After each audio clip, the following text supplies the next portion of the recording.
¿El modelo globalista empieza a resquebrajarse? Canadá, hasta hace poco, un modelo de sociedad sometida a las políticas globalistas, defensoras de la ideología de género, la migración masiva descontrolada y, sobre todo, promotoras de una radical protección hacia el medio ambiente, empieza hoy a despertar. Alberta y otras 3 provincias más se resisten a las presiones medioambientalistas, desconocen la autoridad de Ottawa y lanzan una campaña orientada hacia su propia independencia económica. ¿Qué está pasando en Canadá? ¿Por qué es importante mirar la ruptura de este modelo que parecía intocable? ¿Qué implicaciones tiene la insurgencia independentista de estas 4 provincias canadienses? ¿Cómo puede afectar a Occidente este cambio de paradigma? Bienvenidos a Geolingo, punto de quiebre. En este episodio, vamos a desenterrar los secretos detrás del poder chino-británico y cómo este poder conjunto maneja la política global de Occidente. Prepárense para cuestionar todo lo que creían saber. ¿Hay una agenda oculta detrás de la lucha contra los combustibles fósiles en Canadá? Canadá posee una de las infraestructuras energéticas más extensas a nivel global para la extracción y comercialización de combustibles fósiles. Sin embargo, provincias como Alberta, que lideran en producción de gas natural, han visto saboteadas sus proyecciones de crecimiento y progreso por décadas de obstrucción del propio gobierno federal. Todo empezó con las transformaciones políticas que experimentaron Canadá y más de 190 países. ¿Cómo era el desarrollo energético canadiense antes de 2015? La historia de los combustibles fósiles en Canadá se puede dividir en un antes y un después del año 2015. Antes de ese año, la compleja red de tuberías que interconectan Canadá y transportan tanto petróleo como gas fueron construidas, fundamentalmente por entidades privadas. La iniciativa privada fue, precisamente, el motor del desarrollo energético canadiense. Sin embargo, después de ese año, todo cambió. Décadas de inversión y conocimiento técnico especializado quedaron en el olvido. Nunca más el sector privado volvió a construir ni oleoductos ni gaseoductos, a pesar de las enormes reservas existentes bajo el suelo canadiense. ¿Qué transformó la política energética canadiense en 2015? En 2015, se firmó el Acuerdo de París, un pacto histórico en el que casi todos los países del mundo se comprometieron a reducir sus emisiones de gases de efecto invernadero y a transformar gradualmente su matriz energética. Canadá, como uno de los países firmantes, ha asumido objetivos ambiciosos que ponen en entredicho la viabilidad de sus propios proyectos basados en combustibles fósiles. Aparentemente, este bloqueo no resiste el menor análisis macroeconómico ni geopolítico. La pregunta es, ¿por qué no explotar un recurso natural que existe en abundancia? El Acuerdo de París marcó la ruta que seguirían muchos de los países firmantes. Todo comenzó con la restricción sostenida en el uso de combustibles fósiles para la industria manufacturera y la automotriz, para luego impulsar una transición hacia las energías limpias. Esto significó, en la práctica, una restricción sistemática a todo proyecto que involucre la financiación, producción y comercialización de combustibles fósiles a partir del 2016. Simultáneamente, se buscó la implementación de políticas basadas en energías limpias provenientes de paneles solares, energía eólica, vehículos eléctricos, etc. Todo ello apunta a pensar que de lo que se trataría es, en realidad, de cancelar la industria occidental, destruir sus economías y favorecer a la industria china, líder en la fabricación y distribución de energía limpia. Cerca del 90% de los paneles solares son fabricados y distribuidos por 4 empresas chinas. Las consecuencias de esta transformación energética, impulsada por las élites de gobierno en Occidente y especialmente por el Centro Financiero Mundial de Inglaterra llamado The City of London, se sintieron de inmediato. Las inversiones en combustibles fósiles comenzaron a frenarse, y las grandes petroleras empezaron a replantear sus planes en Alberta, una de las regiones más dependientes económicamente del crudo y del gas. ¿Cuál es el patrón histórico de la alianza financiera que favorece a los enemigos? Para entender la lógica detrás de esta aparente autodestrucción económica de Occidente, debemos recurrir a la obra del economista e historiador británico-estadounidense Anthony Sutton. Sus investigaciones documentaron cómo las élites financieras occidentales, lejos de ser enemigas acérrimas del comunismo, alimentaron durante décadas a la Unión Soviética e incluso al régimen nazi con capital, tecnología y conocimiento. Sutton fue un crítico feroz del capitalismo corporativo, porque veía en él un engranaje dispuesto a sostener cualquier poder extranjero si eso garantizaba negocios e influencia. Aunque Sutton no se enfocó en China, el patrón es idéntico. Occidente se hizo de la vista gorda mientras transfería a Pekín inversiones, tecnología e incluso conocimiento estratégico, permitiendo que el Partido Comunista construyera su poderío económico e industrial. Lo mismo que ocurrió con la creación y promoción del comunismo ruso, detrás del discurso de confrontación, hubo siempre un flujo silencioso de colaboración que levantó a quienes supuestamente eran los grandes enemigos. En su libro Wall Street and the Bolshevik Revolution, publicado en 1974, Anthony Sutton no deja lugar a dudas. Afirmó: los banqueros internacionales estaban, de hecho, interesados en asegurar el éxito de los bolcheviques. Y en otro de sus trabajos, detalló cómo esta transferencia de tecnología y financiamiento continuó incluso cuando el discurso oficial era de confrontación. La supuesta oposición de Wall Street y de las grandes empresas a la Unión Soviética fue una farsa. Mientras públicamente denunciaban el comunismo, silenciosamente transfirieron la tecnología y la maquinaria para construir la base industrial del régimen soviético, obteniendo enormes beneficios a cambio. Sutton documentó que la Guaranty Trust Company, ligada a JP Morgan, canalizó fondos hacia el régimen naciente, mientras que William Boyce Thompson, director de la Reserva Federal de Nueva York, entregó $1 millón en oro para sostener a los soviéticos.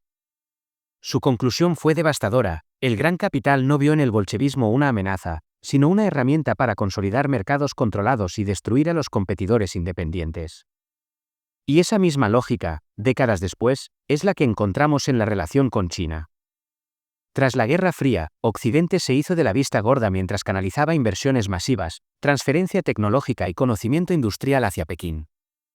El mismo patrón de connivencia, levantar a un supuesto enemigo para, en realidad, integrarlo a un sistema económico global controlado desde arriba. ¿Cómo se conecta la City de Londres con Pekín? La afirmación de que existe una alianza entre China y las élites financieras de Londres para provocar el derrocamiento de Occidente y trasladar el núcleo del poder político y económico mundial hacia Pekín suena atrevida, pero es precisamente una de las tesis de Steve Bannon. Steve Bannon, un ex banquero de inversiones en Goldman Sachs y estratega político clave durante la administración de Donald Trump, se presenta como un firme defensor del capitalismo estadounidense y es conocido por sus posturas nacionalistas.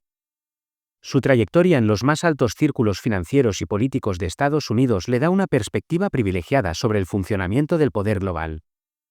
Esta tesis se conecta directamente con las advertencias históricas de Anthony Sutton. Steve Bannon lo dice con crudeza: no es que China esté derrotando a Occidente por su cuenta, es que Occidente, o mejor dicho, sus élites, han decidido entregar el poder a China. Su tesis central, provocadora pero difícil de refutar, es que China no es un rival que creció por sí solo, sino un Frankenstein, creado por Occidente. A diferencia de un simple político, la trayectoria de Bannon como banquero y productor en Hollywood lo coloca en el corazón de dos mundos, las finanzas globales y la industria cultural. Desde allí, vio con claridad la simbiosis entre Wall Street y Pekín. En múltiples entrevistas, Bannon lo expresó sin rodeos.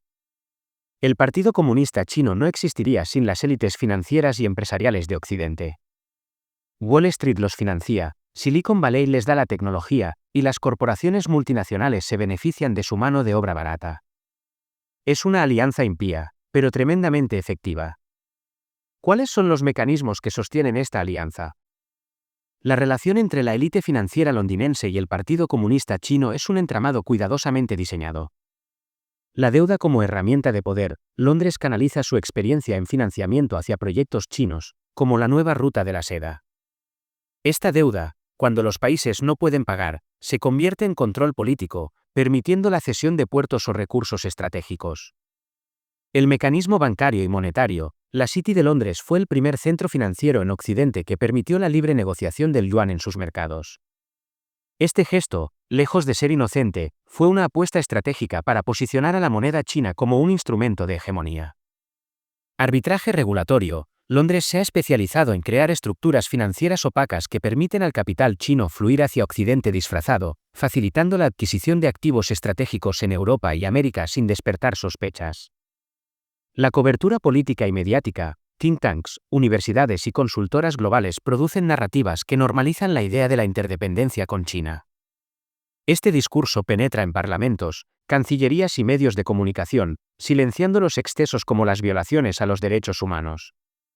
En pocas palabras, la City of London provee la ingeniería financiera, el Partido Comunista Chino provee la ambición geopolítica, y juntos erosionan las bases del poder occidental. ¿Cómo se refleja este patrón global en la pérdida de soberanía de Europa? El patrón que se observa en Canadá se repite en Europa, y es necesario advertir cómo se imponen las narrativas. No se trata solo de los acuerdos del cambio climático y los pactos verdes, sino también de la restricción a la libertad de expresión, el encarcelamiento sistemático de quienes expresan ideas disruptivas y el aislamiento político de partidos con amplias mayorías de votantes. Pactos verdes y políticas ambientales que restringen combustibles fósiles. Dependencia tecnológica de China en la manufactura de energías limpias. Infiltración política y económica que influye en decisiones estratégicas. Esto ha llevado a una desindustrialización parcial en el continente, una pérdida de autonomía energética y una creciente dependencia de productos chinos. ¿Por qué la estrategia de rebeldía de Alberta es tan importante? Frente a estas restricciones, y después de décadas de prestar oídos sordos a las necesidades de la provincia de Alberta, las autoridades provinciales han adoptado una postura de rebeldía estratégica.